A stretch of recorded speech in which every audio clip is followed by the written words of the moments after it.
In recent days, in fact in recent months, the interest to the point of near hysteria in the mainstream media regarding aliens, flying saucer or UFO sightings and so on, particularly concerning experiences within the US Navy, have reached a crescendo.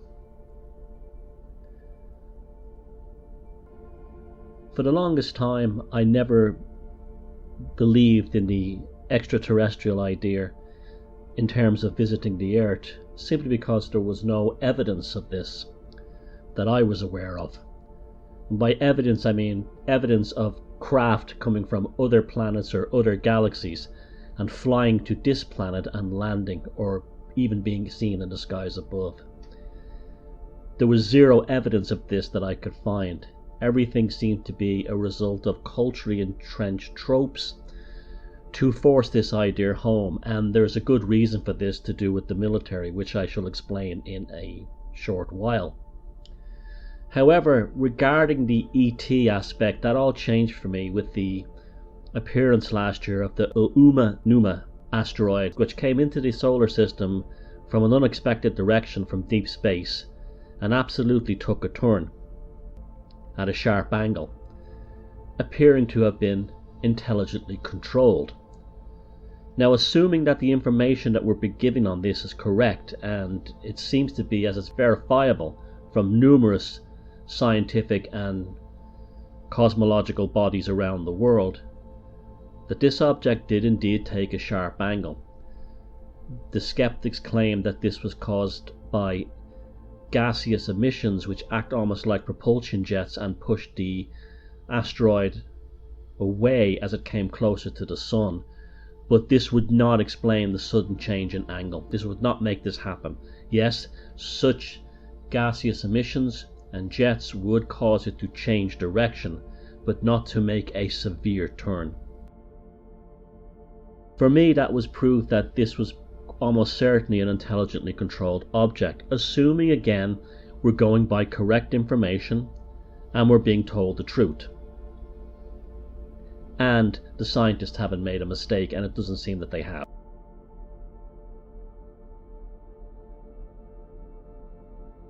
I first saw a UFO about 4 years ago, flying in the sky near here. It was an egg-shaped object that appeared to be made of a plasma-type substance, flying very slowly at an incredible altitude, and it literally just switched off. It was there, and then it switched off.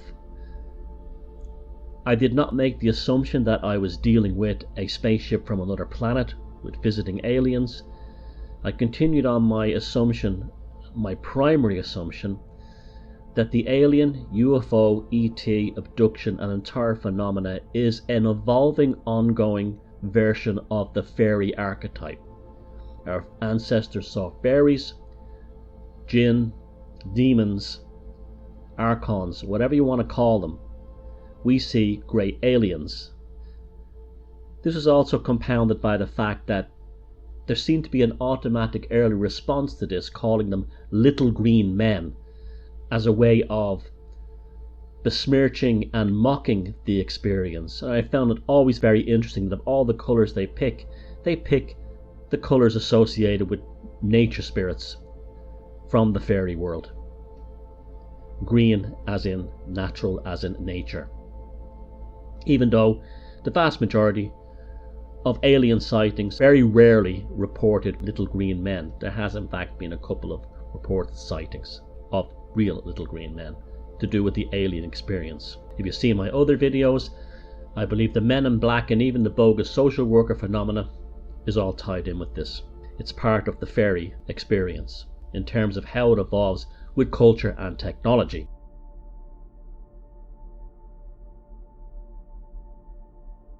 There's also another aspect to this which may be directly or indirectly connected to this idea of the fairy world, and that is that people see lights during times of social stress. This is what Carl Jung believed when he wrote the first ever serious work on flying saucers that was published anywhere in the West, and he makes a very sound and cogent argument that social trauma, we see lights in the sky. This happened with the Foo Fighters over Germany as Germany was just about to collapse and the population had an incredible fear of what was going to take place once the Soviets came in. We had it in Europe during the time of the Ottoman Empire, when it seemed like Europe would be overrun by the Ottomans. And perhaps the best example of all, on the night before Adolf Hitler and the Third Reich annexed Austria, which is ostensibly the beginning of World War II, an incredible light display was seen all over Central Europe that was so bright and so intense that it was seen as far away as New York and Siberia in the other direction. The phobias projected into the sky. Now this brings up, what can the authorities do about this kind of thing? Absolutely nothing. They're afraid of it as just as much as any peasant is afraid of it. And speaking of peasants, the reason why we hear these jokes about why are rednecks and hillbillies and country bumpkins more likely to see aliens, well, that's obvious. They're closer to nature. It's the same reason our ancestors in rural areas were more likely to see fairies, sprites, goblins, and so on. These people live much closer to nature, off the grid, in the sticks as they say, and they're more likely to have these alien experiences just like their grandparents would have had fairy and other experiences.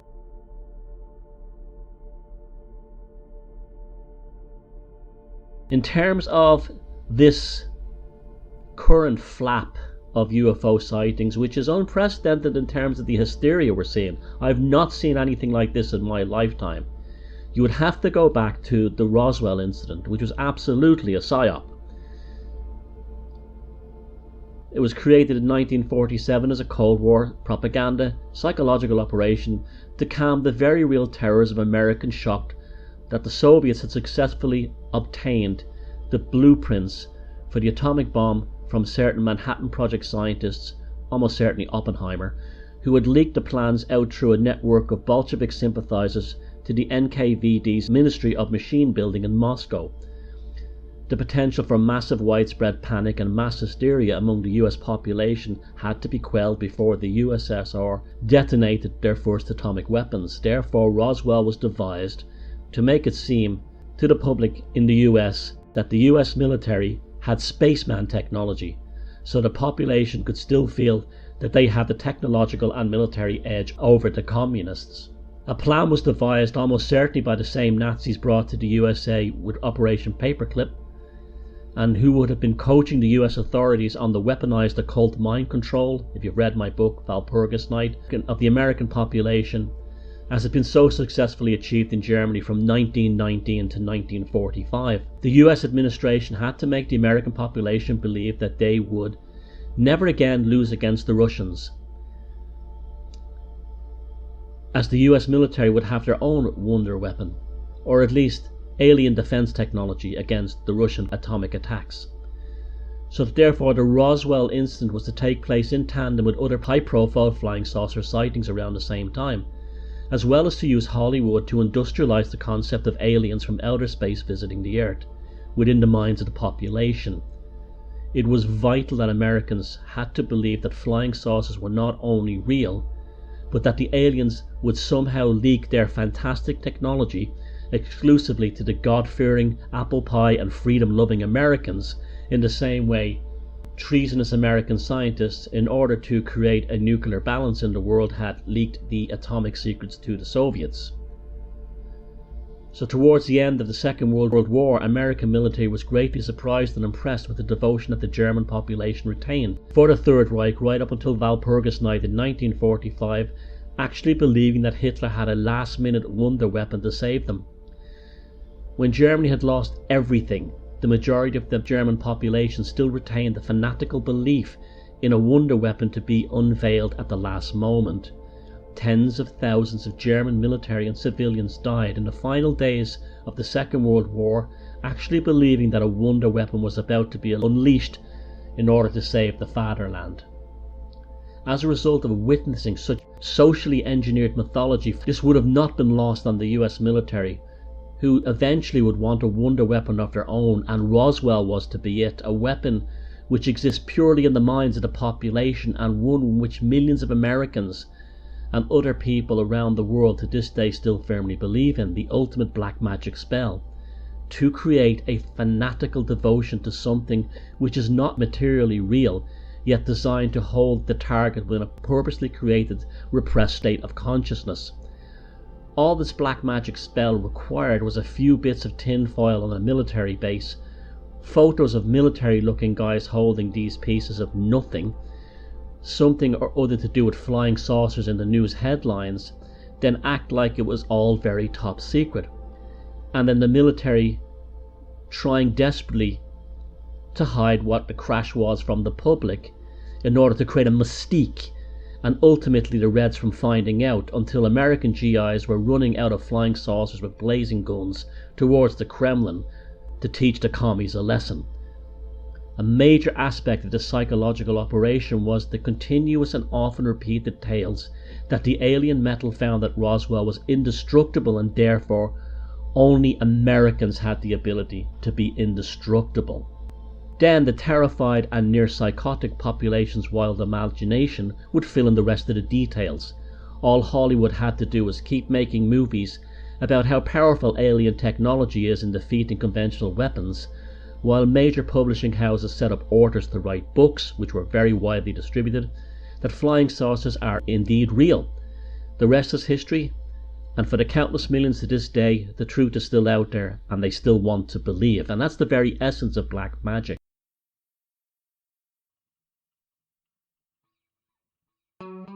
However, it's not that simple. You place that much consciousness, attenuation and psychic intensity in the population, and flying saucers will actually become real. Just like Marian apparitions became real. People will hallucinate and see these things, but it's beyond hallucinations. They will actually create them, almost like tulpas. And I believe that's ultimately what the alien and UFO experience is. Everything, every single part of it is true. From swamp gas to real aliens, and in between everything from Earth mysteries that can't be explained, weather mysteries that can't be explained, military secret technology, aliens, fairies, demons, archons, everything. It's all real. Nothing can be excluded from this phenomena. It will turn out that we will actually create the aliens ourselves. This is why the momentum is speeding up now. Recently a story came out that chimpanzees in Africa have started to eat meat by collecting crabs out of a freshwater pond. This reminds us, as an incredible synchronicity, of the opening scenes of Stanley Kubrick's 2001: A Space Odyssey, a film ultimately about alien contact during a time of AI and transhumanist dangers. And here we are again. As above, so below. The chimpanzees are starting to eat meat. We're seeing Kubrick's film 2001 almost appearing as a ritual in real time, because that film is a magic ritual, and we are living in a time of hyper attenuated magic rituals across the population.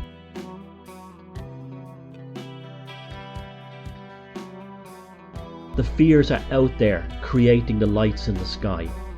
We have the current trend of environmental catastrophe, people doing things like pretending they're dead, telling their children to lie on the ground while they draw white lines around them as if they've been murdered by the climate change.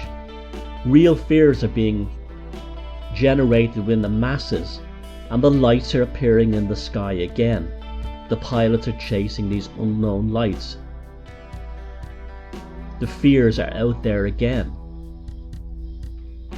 The thing is to not see this as a Hollywood movie script, but try to understand it the way Carl Jung understood the phenomena, the way Jacques Villay and Hynek understood the phenomena.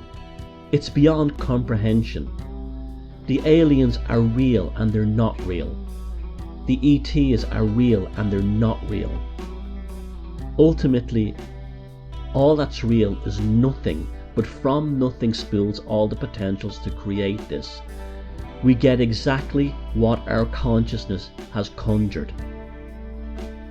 This does not take away the romance of alien visitation, although people should be very careful about this idea, because ultimately if they arrive here, they'll probably behave the way Western powers behaved when they were colonialists, and it's hardly worth thinking about, which is one of the reasons the SETI project, along with CERN firing antimatter into matter several decades ago, is about as stupid a scientific and dangerous scientific idea as you can possibly put out there.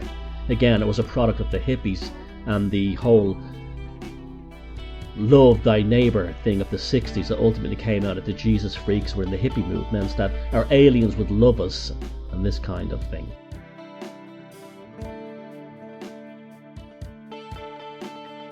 We are living in an amazing time. We are living in the age of the saucer and the sorcery. And if you're just sitting there watching this in terms of a materialistic or a cultural thing, oh, the aliens are here in flying spaceships, you're missing something that's far more amazing, far more powerful for you as an individual, and far more wondrous to observe and contemplate as a phenomenon.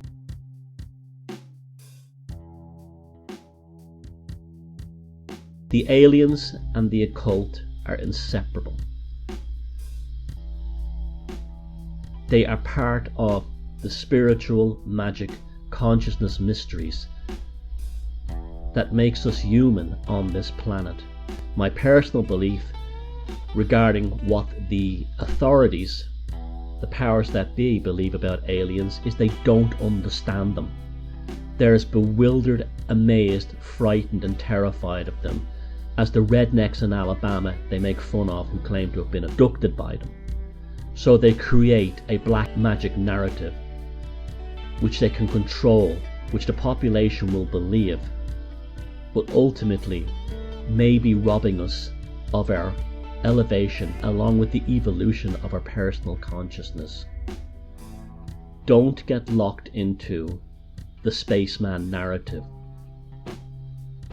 Something may be happening that we are becoming the spacemen, and that we are the fetus in the embryo at the end of 2001: A Space Odyssey.